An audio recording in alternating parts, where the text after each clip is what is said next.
presidente Lula voltou ao hospital esta semana. Foi um susto. Lula teve que ser transferido às pressas de Brasília para São Paulo. Os médicos colocaram o presidente num avião e levaram para São Paulo para um atendimento. Ele vinha tendo tonturas, mal-estar, e aí logo se detectou que o presidente Lula estava com um hematoma na cabeça, resultado daquele tombo que ele levou há quase 2 meses. Caiu no banheiro, no palácio, e por causa desse tombo foi se formando um hematoma que estava pressionando a cabeça.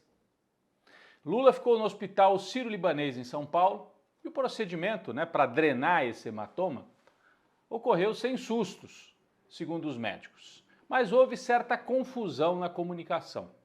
2 dias depois do primeiro procedimento, para fazer essa drenagem, tirar o sangue que estava ali acumulado, a equipe médica teve que fazer um segundo procedimento, que não foi uma cirurgia, foi um procedimento para evitar que novos hematomas se formem. Acontece que os médicos não iam avisar nada. Fizeram um boletim dizendo assim, o Lula foi tratado, o hematoma está sendo drenado, está tudo bem. Só que o presidente e a primeira-dama Janja falaram, não, peraí, vai mexer de novo na cabeça do presidente da República, tem que avisar. Então, ficou um certo amadorismo na gestão de comunicação da saúde presidencial. Todo paciente tem direito à privacidade quando está no hospital, Mas o presidente da República tem a obrigação de fornecer todas as informações sobre a saúde, porque ele está à frente do Estado. Então tem que ser uma gestão de Estado, um gerenciamento que não pode ser improvisado, tem que ser feito com profissionalismo. Nesse caso ficou na mão dos médicos, aí desce o médico para dar uma entrevista na calçada do hospital, a gente tem as cenas aqui, um certo nervosismo, aqueles microfones na cara do médico, não é assim que se faz, Então mostra uma certa fragilidade aí sim na gestão da comunicação presidencial, é um problema que a gente já observa em outros momentos neste governo, A falta de uma linha, de uma gestão na comunicação presidencial. Agora, qual o significado político desta internação? Lula deve sair na próxima semana. Segundo os médicos, não houve nenhuma complicação. Mas ele é um paciente de quase 80 anos, tem um ritmo de trabalho intenso, viagens o tempo todo. O debate que se abriu foi, 2026, Lula será candidato à reeleição? Ele terá 81 anos na hora da eleição em 2026. Começou esse debate, sim. É claro que há uma exploração por parte de setores da oposição e tal. O Lula não tem nenhum sinal, é muito diferente do Biden, que estava realmente com dificuldades até para se expressar e tudo. O Lula é diferente, ele está firme. Ainda assim, uma internação dessa faz as pessoas se perguntarem, se não for o Lula, quem é que vai? Ele vai ter condições? Ele vai querer ser candidato mais uma vez? Porque é um custo para a saúde, como a gente está vendo.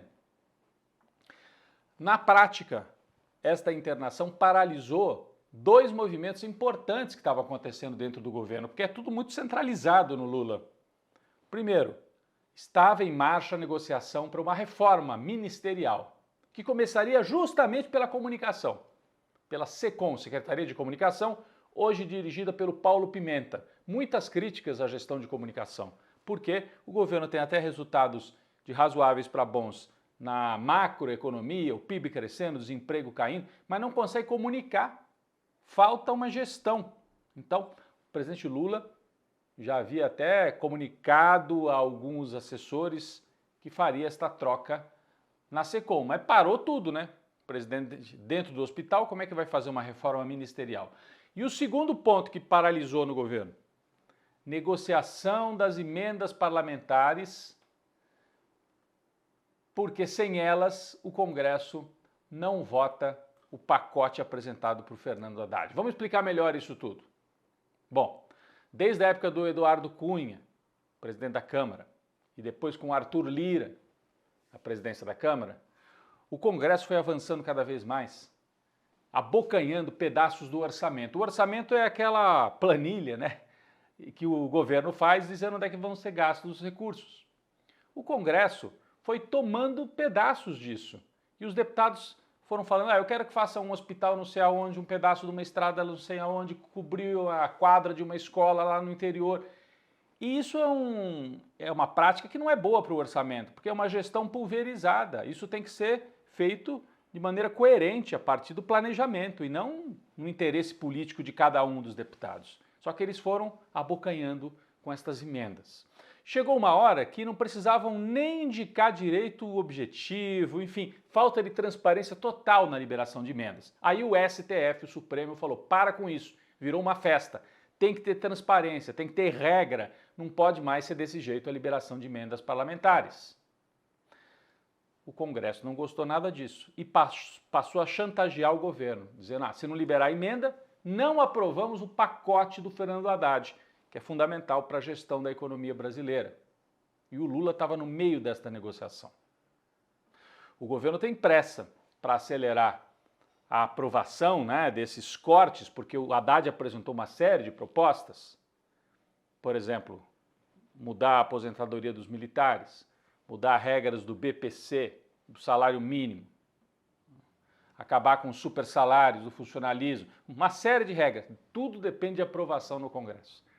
E o Congresso disse, se não liberar a emenda, não aprovo nada. O governo, além dos cortes propostos pelo Haddad, quer aprovar aquela isenção de imposto de renda para quem ganha até R$5.000. É uma proposta de campanha do Lula. E o Congresso também está chantageando. Não sabemos se vamos aprovar ou não. Uma pesquisa da Quest essa semana mostrou que mais da metade dos brasileiros nem sabia dessa proposta, que é uma proposta popular, de isentar quem ganha menos. O que mostra falha na comunicação do governo, é uma proposta positiva e o governo não comunica para o povo lá na frente. Bem, a pesquisa trouxe também outros dois dados importantes. Primeiro, um sinal amarelo na aprovação de Lula. O Lula tem 52% de aprovação e 47% de desaprovação. É como se o país estivesse congelado naquele quadro da eleição. Muito equilibrado, leve vantagem para o Lula. Tem um pouco mais de aprovação do que desaprovação. Então, um governo cheio de dificuldades, cheio de obstáculos e que depende muito da figura presidencial. Ainda assim, outro dado desta mesma pesquisa Quest, Lula bateria todos os adversários se a eleição fosse hoje. Ganharia do Bolsonaro, do Pablo Marçal, do Tarcísio, do Caiado, qualquer adversário de direita seria derrotado pelo Lula. Aí se o Lula não pudesse ser candidato, o Haddad, segundo a mesma pesquisa, ganharia também dos candidatos da direita. Ainda assim é um quadro político bastante complexo, bastante difícil para o governo, que tem uma dificuldade também para sair desta cilada na economia. O Banco Central subiu os juros, o governo não consegue se libertar desse modelo neoliberal, como nós vamos ver na próxima sessão.